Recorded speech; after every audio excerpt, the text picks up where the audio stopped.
Viva Voz, com Vera Magalhães.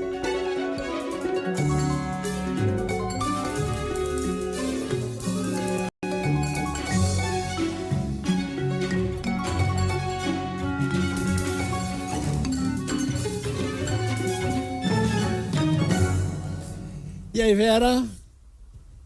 Oi, Sardenberg. Oi, Sardenberg. Boa tarde para você, boa tarde para Cássia, para todo mundo que nos ouve e nos assiste. Boa tarde, Vera. Vera em áudio e nas telas. Vera, e o caso do ministro Silvio Almeida, hein? Que confusão, hein?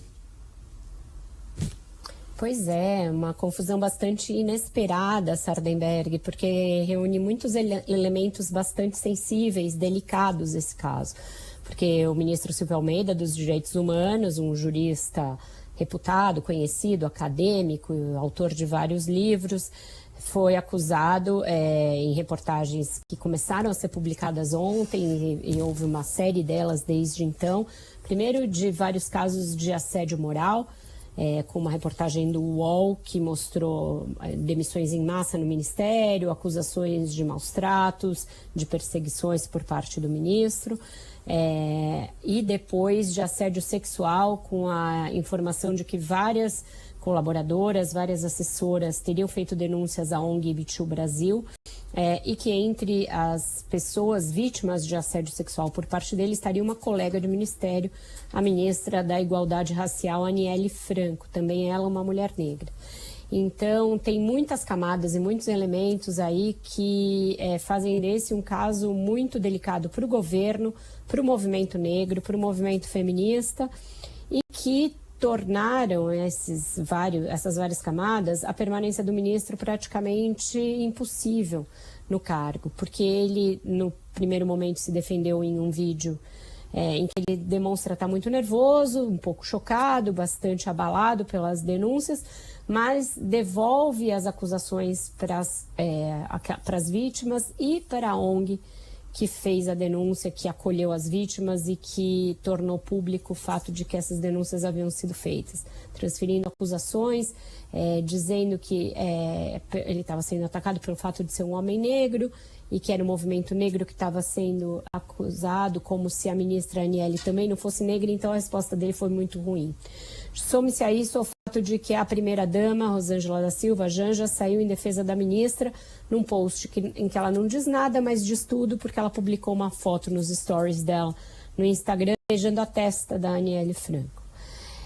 Então esse é o pano de fundo. O que acontecerá nas próximas horas? Lula deve se reunir com o próprio ministro, que diz ter reunido material para provar que é inocente, prints de conversas e outros materiais, e deverá se reunir também com a ministra Aniele, que estava numa agenda no Rio de Janeiro, mas já está a caminho, ou já deve ter chegado a Brasília, e deverá estar com o presidente. Depois disso, ele vai selar o destino do ministro Silvio. Ele deu uma entrevista hoje em que ele diz que alguém que pratica assédio não pode ficar no governo, diz que o auxiliar tem o direito de se defender, e aí ele falou: fiquei sabendo isso ontem, pedi ao advogado-geral da União, ao controlador-geral da União e ao ministro da Justiça que conversem com pessoas até hoje, até às 14h30. Então ele vai entrar no caso, vai deliberar.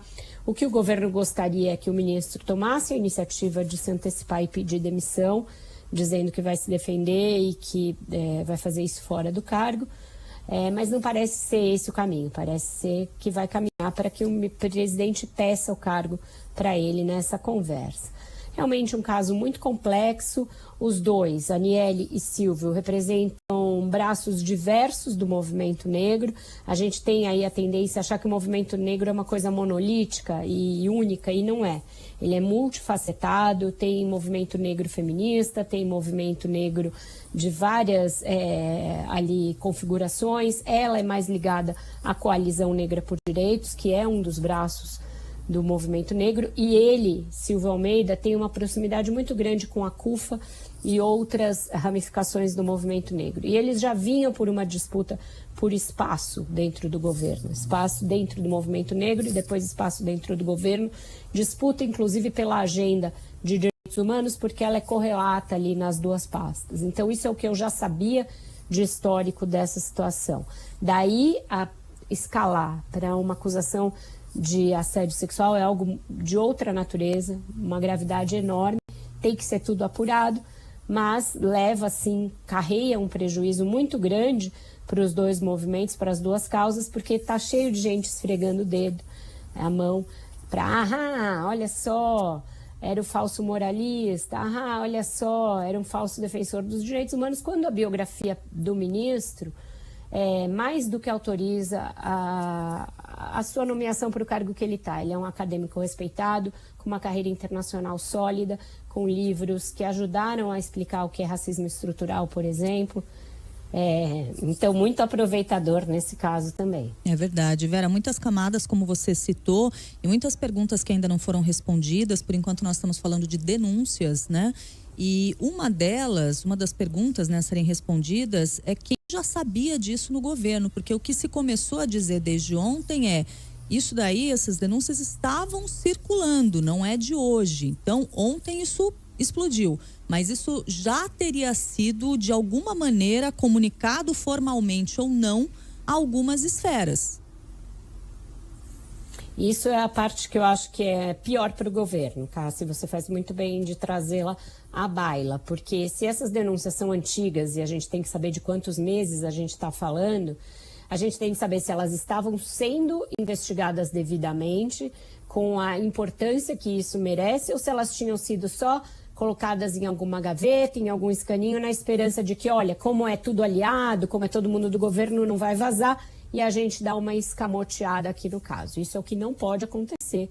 Então, o governo tem a obrigação de tornar público o que ele já fez em sabendo dessa situação e da existência dessas denúncias. Ouviu o ministro, tomou alguma atitude, abriu algum procedimento administrativo? O próprio presidente dizer que só soube hoje não parece crível, porque todas as reportagens dão conta de que a própria Aniele já havia levado ao conhecimento do Lula essas acusações. Então, eu acho que essa é a parte que torna mais frágil a situação do governo, porque mesmo sendo uma situação de difícil manejo, como pelas camadas que eu expus aqui, é necessário que denúncias de assédio sexual sejam tratadas com a importância que elas têm, porque as vítimas muitas vezes têm medo pelo fato de estarem subordinadas a uma relação de poder. Elas, portanto, procuram o governo e as autoridades na esperança de que algo seja feito. E se elas precisam recorrer a uma ONG como é o Me Too, é porque elas não se sentiram amparadas dentro do governo. Então, esse é o grande fio desencapado, a meu ver, que você traz para a gente para o debate, Cássio. Vera Magalhães, muitíssimo obrigado, Vera. Até a semana aqui no CBN Brasil e até mais tarde no Viva Voz. Obrigado, Vera. É isso. Até mais tarde, um ótimo fim de semana para todos. Até mais.